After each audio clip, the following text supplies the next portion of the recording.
నమస్తే. Welcome to our channel Telugu one. నేను మీ అవిని. ఈరోజు నాతో పాటు చాలా స్పెషల్ గెస్ట్ ఉన్నారు. ఇన్‌ఫాక్ట్ ఆయన బిజీ షెడ్యూల్‌లో ఈ కాస్త టైం కూడా చాలా ప్రేషియస్. నాతో పాటు ఉన్నారు బీజేపీ సీనియర్ లీడర్, మాజీ జాతీయ కార్యదర్శి రామ్ మాధవ్ సార్. సార్‌తో మాట్లాడి మరిన్ని విషయాలు తెలుసుకుందాం. సార్ నమస్కారం. నమస్తే. Sir thank you so much. ఈ కాస్త టైం అయినా మాకు ఇంత బిజీ టైంలో ఇచ్చినందుకు. Sir first of all congratulations. GHMC పరంగా చూసుకుంటే 4-48 it's a huge victory for you. దాన్ని మీరు ఎలా చూస్తారు సార్? యాజ్ అ పార్టీ పరంగా కావచ్చు, లేదంటే పర్సనల్ విక్టరీగా కావచ్చు. తెలంగాణలో పార్లమెంట్ ఎలక్షన్స్‌తో ప్రారంభమై సార్ బీజేపీకి అనుకూలంగా వస్తున్న ఒక పెద్ద మార్పుకి జీహెచ్ఎంసీ ఎన్నికల పరిణామాలు, దానికంటే ముందు దుబాక బై ఎలక్షన్‌లో వచ్చిన పరిణామాలు ఒక సంకేతం. ఇన్‌ఫ్యాక్ట్ జీహెచ్ఎంసీ ఎన్నికల్లో పూర్తి మెజారిటీని సాధించి కార్పొరేషన్లో బీజేపీ మేయర్ని ప్రస్తావించాలని మేమంతా ప్రయత్నం చేశాం. అయితే రాష్ట్ర ప్రభుత్వం తగినంత సమయం ఇవ్వకపోవడము, హడావిడిగా ఈ ఎన్నికలు పెట్టడము, కొన్ని అధికార దుర్వినియోగానికి పాల్పడి కొన్ని దగ్గరలో ఓటింగ్ని ప్రభావితం చేసి ప్రయత్నం చేయడం జరిగిన కారణంగా 48 దగ్గర మా సంఖ్య ఆగింది. లేకుంటే 70కి మించి స్థానాలను గెలుచుకునే స్థితిలో బీజేపీ ఉండింది. ఇది ఒక మంచి సంకేతం. ఈ వచ్చినటువంటి ఈ మొమెంటం ఏదైతే ఉన్నదో, పార్లమెంట్ ఎలక్షన్స్లో 4 పార్లమెంట్ సీట్లు గెలవడము, ఆ తర్వాత బై ఎలక్షన్లో దుబాక గెలుచుకోవడము, అసెంబ్లీ, ఇప్పుడు జీహెచ్ఎంసీలో ఒక పెద్ద పార్టీగా అవతరించడము, ఈ మొమెంటంని కొనసాగిస్తూ 2023 నాటికి పార్టీని ఈ రాష్ట్రంలో దీటైన ప్రత్యామ్నాయంగా టీఆర్ఎస్కి నిలబెట్టే ప్రయత్నం మా నాయకులు చేస్తారు. సార్ ఇదే సందర్భంలో ఒక స్ట్రైట్ క్వశ్చన్ వినిపిస్తుంది సార్. కాంగ్రెస్ వైపు చూస్తే రెడ్డిల పాలన ఎక్కువ ఉంది, ఇప్పుడు టీఆర్ఎస్లో వెల్మ పాలన. సో బడుగు బలహీన వర్గాల నుంచి ఎవరైనా మంచి లీడర్ మీ పార్టీలో సీఎం అయ్యేటువంటి ఛాన్స్ ఉందంటారా? ఒకవేళ 2023లో మీ పార్టీ కనుక అధికారంలోకి వస్తే మన రాష్ట్ర రాజకీయాలకి, ఒక విధంగా దేశ రాజకీయాలకి కూడా పెద్ద అశనిపాతం ఏమంటే ఈ కుల రాజకీయాలు. ఇంతకాలంగా ఈ కుల రాజకీయాల్లోనే రాష్ట్రాలు అతలాకుతలం అవుతుండినాయి. భారతీయ జనతా పార్టీ నాయకత్వం దేశభక్తుల నాయకత్వం అవుతుంది. హ్యావింగ్ సెడ్ ఇట్, బీజేపీలో ఈ రోజున అన్ని కులాలకు చెందినటువంటి ప్రముఖ వ్యక్తులు ప్రముఖ స్థానాల్లో కూడా ఉన్నారు. బడుగు వర్గాలు, బీసీ వర్గాలకు సంబంధించిన వారు ఉన్నారు, షెడ్యూల్ కాస్ట్ వర్గాలకు సంబంధించినటువంటి వారు ఉన్నారు, ఇతర కులాలకు సంబంధించినటువంటి వారు ఉన్నారు. విశేషంగా తెలంగాణ లీడర్షిప్ని కనుక మీరు పరిశీలించినట్లయితే అన్ని కులాలకు సంబంధించినటువంటి మంచి పేరు పొందినటువంటి నాయకులు ఈ రోజున బీజేపీలో ఉన్నారు. ఒక విధంగా ఇక ఏ ఇతర పార్టీల్లోనూ ఈ విధంగా అన్ని కులాల యొక్క ప్రాతినిధ్యము కనిపించేటువంటి పరిస్థితి తెలంగాణలో లేదు. ఆ విధంగా మొత్తము తెలంగాణ రాష్ట్ర ప్రజానీకానికి ప్రతినిధిగా, దేశభక్తుల పార్టీగా ఈ రాష్ట్రంలో బీజేపీ ముందుకెళ్తుంది. సార్ ఇదే సందర్భంలో చాలా గట్టిగా వినిపిస్తున్నటువంటి మాట ఏంటంటే, నిన్నటి వరకు చాలా సైలెంట్గా ఉన్నటువంటి, అంటే జీహెచ్ఎంసీ ఎలక్షన్స్ ముందు వరకు కూడా సైలెంట్గా ఉన్నటువంటి బీజేపీ ఎంపీస్ అంతా ఒక్కసారిగా ఒక ఫైర్ బ్రాండ్స్ లాగా చేతిలో ఏదో AK-47 పట్టుకున్నట్టుగా టీఆర్ఎస్ పార్టీ మీద కావచ్చు, లేదంటే కాంగ్రెస్ పార్టీ మీద కావచ్చు, మూకుమ్మడి దాడి చేస్తున్నారు. ఇది ఏ రకమైనటువంటి వైఖరి సార్? ఎన్నికల సమయంలో ఒక వ్యూహాత్మకమైన పద్ధతిలో ఎన్నికల ప్రణాళికను రచించడం జరుగుతుంది. జీహెచ్ఎంసీ ఎన్నికల్లో ఒక పర్టికులర్ వ్యూహంతో మా పార్టీ నాయకులు పనిచేశారు. ఆ వ్యూహం సఫలీకృతమైంది. అవసరమైన మేరకు అగ్రెషన్ని చూపిస్తూ, దాని అర్థము వైమనస్యాలు కల్పించాలని కానీ, డిస్టర్బెన్స్ నిర్మాణించాలని కానీ కాదు. ఈ రాష్ట్ర ప్రభుత్వం యొక్క అహంకారపూరితమైన ధోరణి, ఈ రాష్ట్ర ప్రభుత్వం యొక్క ఈక్లా చెలోరే టైప్ యాటిట్యూడ్, దాన్ని ధీటుగా ఎదుర్కొనేటటువంటి సాహసం కలిగిన పార్టీ ఇది. వీళ్ళ దగ్గర అటువంటి లీడర్స్ ఉన్నారు. ఈ రాష్ట్ర ప్రభుత్వము, ముఖ్యమంత్రి, ఆయన వ్యవహారము, ఆయన అహంకార ధోరణి, ఆయన దుందుడుకుతనము, ఆయన నోటు జారుతనము, వీటిని ధీటుగా ఎదుర్కోగలిగిన నాయకులు బీజేపీలో ఉన్నారనే విశ్వాసాన్ని తెలంగాణ ప్రజలకు కల్పించడం కోసమని అవసరమైన మేరకు కొంత అగ్రెషన్ చూపించిన మాట వాస్తవము. కానీ అది ఎన్నికల వ్యూహంలో ఒక భాగం. సరే, అట్ ద సేమ్ టైం ఎన్నికల టైంలో, జీహెచ్ఎంసీ ఎలక్షన్స్ టైంలో రఘునందన్ రావు గారు చేసినటువంటి ఒక కామెంట్, ఏదైతే వైఎస్ రాజశేఖర రెడ్డి గారు ఉన్నారో, సో ఆయన మీద చేసినటువంటి ఒక కామెంట్ వల్ల చాలా వరకు సీట్లు తగ్గాయని చెప్పేసి, అదే ఎఫెక్ట్ ఇప్పుడు రూరల్ తెలంగాణలో కనిపిస్తుంది అనేటువంటి మాట వినిపిస్తుంది. దీనిపై మీ కామెంట్ ఏంటి సార్? నేను తెలంగాణ జీహెచ్ఎంసీ ఎన్నికల విశ్లేషణని పెద్ద క్లోజ్గా అధ్యయనం చేయలేదు. అయితే మా పార్టీలో గెలిస్తే నేను గెలిపించాను, ఓడితే ఫలానా ఓడించాడనే స్టైల్లో మా పార్టీలో మేము రాజకీయాలను చూడము. గెలుపైనా ఓటమైనా ఒక సామూహిక నేతృత్వము, కలెక్టివ్ లీడర్షిప్ ప్రిన్సిపల్లో మేము చూస్తాము. మీరు చెప్తున్న ఎనాలిసిస్ రాయలసీమకు చెందిన ఓటర్లు బీజేపీకి ఓటు వేయలేదు అనేది ఎంతవరకు నిజం అనేది నాకు తెలియదు. ఒకవేళ ఓటు వేయకపోయినట్లయితే కూడా అది నిజమైన అట్లయితే కూడా కేవలము మా ఒక నాయకులు ఇచ్చిన ఒక స్టేట్మెంట్ కారణంగానే అయిపోయింది అని చెప్పడము అది ఎగ్జాజరేషన్. ఓకే. హో సక్తా హై కేసీఆర్ గారికి జగన్మోహన్ రెడ్డి గారికి చాలా మంచి సంబంధాలు ఉన్నమాట అందరికీ తెలిసిన విషయమే. ఇద్దరికి ఉన్న దోస్తీ తెలియనిదేమీ కాదు. అవును సార్. జగన్మోహన్ రెడ్డి గారు కేసీఆర్ గారికి ఎన్నికల్లో హెల్ప్ చేసి ఉండొచ్చు, దాని కారణంగా రాయలసీమ ఓట్లు కేసీఆర్కి వచ్చి ఉండొచ్చు. ఇవన్నీ హైపోథెటికల్ అనాలిసిస్. మా పార్టీలో మేము ఎప్పుడూ కూడా గెలుపోవటంలోకి ఎవరో ఒక నాయకుడిని స్కేప్ గోటింగ్ చేసేటటువంటి పద్ధతి మా పార్టీలో ఉండదు. Collectively we take responsibility. Sir at the same time ఇక్కడ బండి సంజయ్ గారికి మీరు నాయకత్వం ఇచ్చినప్పటి నుంచి తెలంగాణ రాష్ట్రానికి సో ఒక ఒక గుర్రం బండి ఎలా అయితే ఎంత ఫాస్ట్గా అయితే పరిగెడుతుందో అంత ఫాస్ట్గా పరిగెడుతుంది. బట్ అలాంటి ఒక గొప్ప నాయకుడిని ఆంధ్రాలో ఎందుకు మీరు బిల్డప్ చేయలేకపోతున్నారు? ఉన్నప్పటికీ మీరు ఫైండ్ అవుట్ చేయలేకపోతున్నారా, లేదంటే అక్కడ నాయకుడిని క్రియేట్ చేయలేకపోతున్నారా? ఇది ఫెయిల్యూర్గా భావిస్తారా మీరు? బండి సంజయ్ పార్టీలో గ్రాస్ రూట్స్ నుంచి ఎదిగినటువంటి కార్యకర్త, రైట్. సంఘర్షణ చేస్తూ రాజకీయాల్లో సంఘర్షణ చేస్తూ తనకంటూ ఒక స్థానాన్ని నిర్మాణం చేసుకున్నటువంటి నాయకుడు. కరీంనగర్లో జైంట్ కిల్లర్ వినోద్ లాంటి టీఆర్ఎస్ అతిరథ మహారథుల్ని ఓడించి పార్లమెంట్ స్థానాన్ని చేజిక్కించుకోవడం చిన్న విషయం కాదు. ఆ విధంగా మంచి గట్టి రాజకీయాల ద్వారా పైకొచ్చినటువంటి నాయకుడు బండి సంజయ్ గారు. ఈ రోజున ఆయన చేతుల్లో తెలంగాణ రాష్ట్ర నాయకత్వం ఉండడము భారతీయ జనతా పార్టీ తెలంగాణ యూనిట్కి చాలా మంచి ఒక అనుకూలమైనటువంటి ఇదిగా కనబడుతున్నది. మీరు చూశారు ఆయన అధ్యక్షులు అయిన తర్వాత ఏ విధంగా మేము దుబాకని గెలుచుకున్నాము.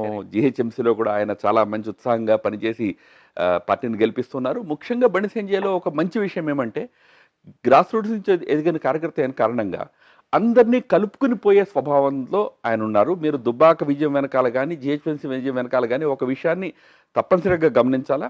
బీజేపీ నాయకత్వము యునైటెడ్గా ఏదైతే ఫైట్ చేసిందో, సమిష్టి ఏదైతే నాయకత్వపు ఒక ఉదాహరణ ప్రకటించిందో అది ఒక పెద్ద కారణం. ఆంధ్రకి సంబంధించినంత వరకు ఆంధ్రలో కూడా మంచి నాయకులు ఉన్నారు. రాజకీయ పరిస్థితులు కొద్దిగా అనుకూలంగా మారినప్పుడు ఉన్న నాయకులు రైజ్ అవుతారు. అక్కడ కూడా మేము తీసుకొచ్చిన రాష్ట్ర అధ్యక్షుడు కానివ్వండి, ఇతరులు కానివ్వండి, చిన్నప్పటి నుంచి అనే చాలా యువ అవస్థ నుంచి కూడా పార్టీలో మంచి మంచి బాధ్యతలు నిర్వహిస్తూ ఆ విధంగా ఎదిగినటువంటి వ్యక్తులు, వాళ్ళకి ఛాన్స్ కూడా వస్తుంది తప్పనిసరిగా. సార్ హోప్ఫుల్లీ అంటే ఇప్పుడు ఆంధ్రాలో కాస్త బీజేపీ పరిస్థితి రోజు రోజుకి మెరుగుపడుతుంది అనేటువంటి మాట కూడా మనం మాట్లాడుకోలేనటువంటి స్థితి కాబట్టి ఈ ప్రశ్న మిమ్మల్ని అడగాల్సి వచ్చింది సార్. ఎందుకంటే ఒక్కొక్క లొకేషన్లో ఒక్కో రకమైనటువంటి స్టేట్మెంట్స్ ఇస్తున్నారు మీ పార్టీ నాయకులే ఆంధ్రాలో స్పెషల్గా. సో అది పార్టీ యొక్క మనుగడికి కాస్త ఇబ్బంది పెట్టేటువంటి తరుణమే కదా. నేను day to day Andhra Pradesh politics విషయంలో పెద్దగా నేను వ్యాఖ్యానించలేను, ఎందుకంటే నేను అంత క్లోజ్గా ఆ విషయాలను చూడడం లేదు. బట్ మీరు ఒక్కసారి ఒక 1 year రివైండ్ చేసినట్లయితే తెలంగాణలో కూడా 2018 అసెంబ్లీ ఎన్నికల్లో మా పార్టీ పర్ఫార్మెన్స్ చూసిన తర్వాత ఇప్పుడు మీరు ఏదైతే ఆంధ్రప్రదేశ్ గురించి అంటున్నారో అదే అభిప్రాయం తెలంగాణ గురించి కూడా చాలా మంది మనసులో ఉండింది. ఇక్కడ బీజేపీ భూస్థాపితం అయిపోయింది, ఒక్క సీట్ కేవలం గెలుచుకోగలిగింది, ఇంకేం భవిష్యత్తు ఉంటుంది అని ఆ విధంగా ఇక్కడ వ్యాఖ్యానించడం జరిగింది. కానీ అక్కడి నుంచి పార్టీలో మేము గట్టిగా ఫోకస్డ్గా కృషి చేసి పార్టీని రైజ్ చేసాం తెలంగాణలో. అదేవిధంగా ఆంధ్రప్రదేశ్లో కూడా తప్పనిసరిగా ఒక మంచి వ్యూహాన్ని తీసుకుని పార్టీ ముందుకెళ్తుంది. రాబోయే రోజుల్లో అక్కడ కూడా పార్టీ అభివృద్ధి చెందుతుంది. సార్ ఇంకొక బర్నింగ్ ఇష్యూ ఏంటంటే ఇప్పుడు దేశవ్యాప్తంగా రైతుల ఆందోళన జరుగుతుంది సార్. ఫామ్ బిల్ ఏదైతే మీరు ఇప్పుడు పెట్టారో దానివల్ల రైతులకు మంచి జరుగుతుందని మీరు చెప్తున్నారు. ఇంక్లూడింగ్ మోడీ సార్ దగ్గర నుంచి అందరు కింది స్థాయి నాయకులు అందరి వరకు అదే మాట ఉంది. కానీ ఆ ఫామ్ బిల్ రైతులకు మంచి చేస్తుంది అనేటువంటిది మీరు రైతుల గ్రామ స్థాయి వరకు తీసుకెళ్లడంలో విఫలమయ్యారు అనేటువంటి మాట కూడా చాలా గట్టిగా వినిపిస్తుంది సార్. దీని మీద మీ కామెంట్స్ ఏంటి? మొదటి విషయం ఏమంటే దేశవ్యాప్తంగా రైతులు ఎవరు ఆందోళన చేయడంలే. కేవలము పంజాబ్, హర్యానా, ఉత్తరప్రదేశ్లోని కొన్ని ప్రాంతాలకు చెందినటువంటి రైతులు ఈ రోజున ఢిల్లీని చుట్టుముట్టే ప్రయత్నం చేసి ప్రదర్శన నిర్వహిస్తున్నారు. First of all it's not a nation wide protest. దేశవ్యాప్తంగా రైతులు చాలా పెద్ద ఎత్తున ఈ సంస్కరణల్ని స్వాగతిస్తున్నారు కూడా. ఎందుకంటే ఈ సంస్కరణలు హఠాత్తుగా మోడీ గారు 2020లో తీసుకొచ్చినవి కాదు. 2001వ సంవత్సరం నుంచి అంటే 20 సంవత్సరాలుగా ఈ సంస్కరణల మీద అనేక దఫాలుగా అనేక లెవెల్స్లో చర్చలు జరిగాయి. ప్రభుత్వ పరంగా చర్చలు జరిగాయి. 2000లో మా ప్రభుత్వం ఉండింది, వాజ్పేయి గారి ప్రభుత్వం ఉండింది. ఆ తర్వాత యూపీఏ వచ్చినప్పుడు కూడా చర్చలు జరిగాయి. 2014లో మా ప్రభుత్వం వచ్చిన తర్వాత కూడా మేము రాష్ట్రాలతో చర్చించాము, రైతు స్టేక్ హోల్డర్స్తో చర్చించాము. ఈ 20 సంవత్సరాల సుదీర్ఘమైన చర్చల అనంతరము ఈ బిల్లు ముసాయిదా తయారై పార్లమెంట్ ముందుకు వెళ్ళి అది బిల్లు పాస్ అయ్యి వాళ్ళ యాక్ట్ అయింది. ఇంకొక ఆశ్చర్యకరమైన విషయం మీకు చెప్తా. 2019 ఎన్నికల సమయంలో Bharatiya Kisan union Kisan manifesto, farmers manifesto అని చెప్పి ఒక మేనిఫెస్టో తీసుకొచ్చింది. ఫ్రీడమ్ ఆఫ్ ఫార్మర్స్ మేనిఫెస్టో దాని పేరు. దాంట్లో వాళ్ళు ఇవన్నీ అడిగారు. మేము ఏవైతే చట్టాలు తీసుకొచ్చామో ఇవన్నీ కావాలి అని డిమాండ్ చేస్తూ వాళ్ళు మేనిఫెస్టోని తీసుకొచ్చారు. మాకు కూడా ఇచ్చారు, కాంగ్రెస్కి ఇచ్చారు. కాంగ్రెస్ రాహుల్ గాంధీ గారు ఇమీడియట్గా దాన్ని సపోర్ట్ కూడా చేశాడు ఆ రోజున. మేము అధికారంలో గత 1 ఇయర్లో మోదీ గారు అవే సంస్కరణలు ఏవైతే భారతీయ కిసాన్ యూనియన్ కోరుకున్నదో అవే తీసుకొచ్చే చట్టం చేస్తే అదే కిసాన్ యూనియన్, అదే కాంగ్రెస్ పార్టీ ఇవాళ దానికి వ్యతిరేకంగా ప్రకటనలు ఇస్తున్నది, ఉద్యమాలు చేస్తున్నది. ఇది రాజకీయం కాదా అని నేను అడుగుతున్నా. ఈ సంస్కరణలు ఏవైతే ఉన్నాయో రైతుల యొక్క హితము కోసం చేసినటువంటి సంస్కరణలు, రైతులు దశాబ్దాలుగా కోరుకుంటున్న సంస్కరణలు ఇవి. కాబట్టి ఈ సంస్కరణల విషయంలో దాని ఆవశ్యకత ఉన్నది. రైతులకి స్టేక్ హోల్డర్స్కి ఇంకా విశదంగా నచ్చ చెప్పడానికి ప్రభుత్వం, విశదీకరించడానికి ప్రభుత్వం ప్రయత్నం చేయాలి. ఆ ప్రయత్నం మా ప్రభుత్వం చేస్తుంది. సార్, నిన్న వచ్చినటువంటి రిజల్ట్స్ కేరళలో చూసుకున్నట్టయితే పార్టీకి నిజంగా అఖండ మెజారిటీ అని అనుకోవచ్చు. అప్పటి వరకు కమ్యూనిస్ట్ భావజాలం ఎక్కువ ఉన్నటువంటి కేరళలో కూడా బీజేపీ గెలవడం, ఇది ఏ రకమైనటువంటి యాక్సెప్టెన్స్గా మీరు చూస్తారు? ఎప్పటి నుంచో సౌత్ ఇండియాలో బాగా వేయాలనుకుంటున్నటువంటి బీజేపీకి ఇది వెల్కమ్ నోట్ అనుకోవచ్చా?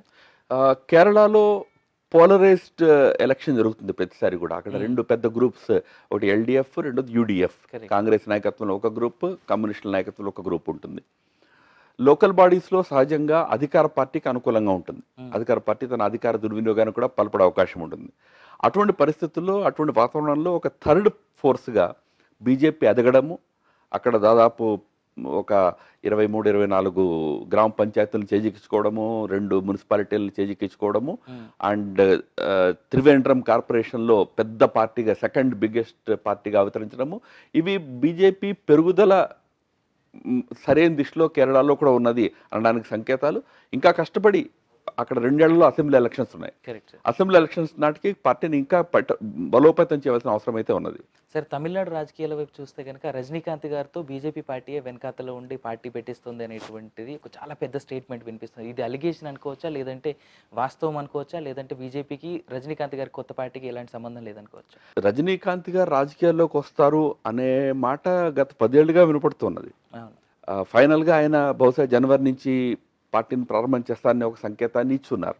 భారతీయ జనతా పార్టీ ఎంకరేజ్ చేసి పెట్టిస్తుంది అనే దాంట్లో నిజం లేదు. అయితే రజనీకాంత్ తమిళనాడు రాష్ట్రంలో చాలా ప్రజాదరణ కలిగినటువంటి నాయకులు, మంచి ఆలోచనలు, మంచి అభిప్రాయాలు కలిగినటువంటి వ్యక్తి.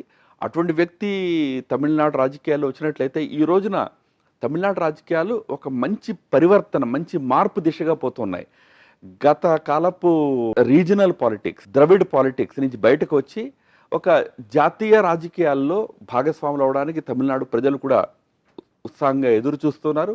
అటువంటి పరిస్థితుల్లో రీజనల్ పార్టీగా ఉంటూనే ఒక జాతీయ భావాలు కలిగినటువంటి పార్టీగా రజనీకాంత్ పార్టీ కనుక ముందుకు వచ్చినట్లయితే లాంగ్ టర్మ్లో తమిళనాడు రాష్ట్రానికి ఉపయోగం ఉంటుంది.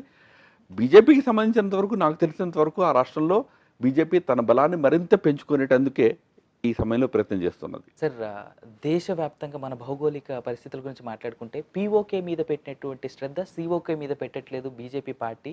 ఆ వైపుగా అసలు చూడట్లేదు. చైనా అంటే భయం అనేటువంటి మాట కూడా అడుగుతున్నారు సార్. దీని మీద మీరేమంటారు? లదాఖ్ యూనియన్ టెరిటరీ జమ్మూ కాశ్మీర్ నుంచి వేరు అయినప్పుడు ఆ చట్టం చేసిన సమయంలో కేంద్ర గృహమంత్రి అమిత్ షా గారు స్పష్టంగా ఈ విషయాన్ని చెప్పారు. ఇవాళ లదాఖ్ యూనియన్ టెరిటరీలో అక్సాయిచిన్ కూడా ఒక భాగం. మనకి సంబంధించినంత వరకు భారత భూభాగాలు ఏవైతే మన పొరుగువారి ఆక్రమణలో ఉన్నాయో అవన్నిటినీ భారత భూభాగాలుగానే గుర్తిస్తూ వాటి ముక్తి కోసం ఎప్పుడు అవకాశం వస్తున్నది ఎదురు చూడాలా. ఇవన్నీ ఇమీడియట్గా ఆన్సర్ చేయగలిగిన విషయాలు కాదు. అయితే అవి భారతదేశ భూభాగాలు అనే విషయంలో ఎటువంటి కాంప్రమైజ్ లేకుండా నిలబడే ప్రయత్నం మన ప్రభుత్వం చేస్తున్నది. గత ప్రభుత్వాలు కూడా చేశాయి. నేను కేవలం మేమే చేస్తున్నాను కూడా అన్నాను. గత ప్రభుత్వాలు కూడా, ఉదాహరణకి నరసింహారావు గారి ప్రభుత్వం 94లో పీఓకే మా దేశంలో అవిభాజ్యమైనటువంటి భాగము, అది మాకు తిరుగు రావడం ఒక్కటే ఇండియా పాకిస్తాన్ మధ్యలో ఉన్నటువంటి వివాదము అనే విషయంలో పార్లమెంట్లో తీర్మానం చేయించారు. కాబట్టి ఈ విషయాల్లో అది పాక్ ఆక్రమిత కాశ్మీర్ కానివ్వండి, చైనా ఆక్రమిత లద్దాఖ్ కానివ్వండి, ఈ రెండింటి విషయంలో ఒక జాతీయ ఏకాభిప్రాయం ఉన్నది, నేషనల్ కాన్సెన్సస్ ఉన్నది. దీన్ని పార్టీ పరంగా చూడాల్సిన అవసరం లేదు. సార్, వెస్ట్ బెంగాల్ పరిస్థితి వస్తే సార్, మమతా బెనర్జీ గారు నాకు తెలిసి మీకు one of the strongest candidates అనుకుంటా, మీకు ఎగెయిన్స్ట్గా నిలబడేది.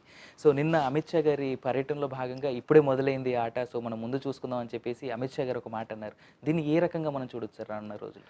బెంగాల్లో ఒక 4 నెలల సమయంలో ఎన్నికలు జరగబోతున్నాయి. 3-4 నెలల్లో ఈ ఎన్నికల్లో తప్పనిసరిగా గత 15 ఏళ్లుగా ఆ రాష్ట్రంలో కొనసాగుతున్న మమతా బెనర్జీ నాయకత్వంలోని తృణమూల్ కాంగ్రెస్ ప్రభుత్వానికి ప్రజలు తిలోదకాలు ఇవ్వబోతున్నారు. దానికి సంబంధించిన సంకేతాలు ప్రస్ఫుటంగా పార్లమెంట్ ఎలక్షన్ సమయం నుంచే కనిపిస్తూ వచ్చాయి. పార్లమెంట్ ఎన్నికల్లో భారతీయ జనతా పార్టీ 18 స్థానాలను ఆ రాష్ట్రంలో గెలుచుకున్నది. అతిపెద్ద విజయం సంపాదించింది. చాలా పెద్ద సంఖ్యలో ఓట్లు కూడా మాకు లభించాయి. అక్కడి నుంచి రోజు రోజుకి మరింత బలోపేతం అవుతూ పార్టీ ఇవాళ ముందుకు పోతున్నది. బెంగాల్లో లెఫ్ట్ పార్టీలు, కాంగ్రెస్ ఇవన్నీ ఈ రోజున భూస్థాపితం అయిపోయినాయి.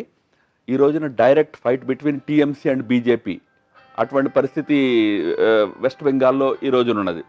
తప్పనిసరిగా వెస్ట్ బెంగాల్ ఎన్నికల్లో భారతీయ జనతా పార్టీ ఈసారి టీఎంసీని ఓడించి ఆ రాష్ట్రంలో అధికారాన్ని చేజిక్కించుకునేటటువంటి ఒక అనుకూలమైన వాతావరణం అక్కడ కనబడుతున్నది. మీరు నిన్ననే చూశారు, అమిత్ భాయ్ సమక్షంలో 8 మంది సిట్టింగ్ ఎమ్మెల్యేలు బీజేపీలో వచ్చి జాయిన్ అయినారు. అందుకే ఆయన చెప్పారు, ఇది ప్రారంభం మాత్రమే, ముందు ఇంకా చాలా జరగబోతున్నది. కాబట్టి బెంగాల్ ఒక మంచి పరివర్తన దిశగా ముందుకు పోతున్నది అనే విషయంలో ఎటువంటి సందేహం లేదు. మేము ఏప్రిల్లో జరిగే అసెంబ్లీ ఎన్నికల్లో విజయాన్ని సాధించడం దాదాపు ఖాయం.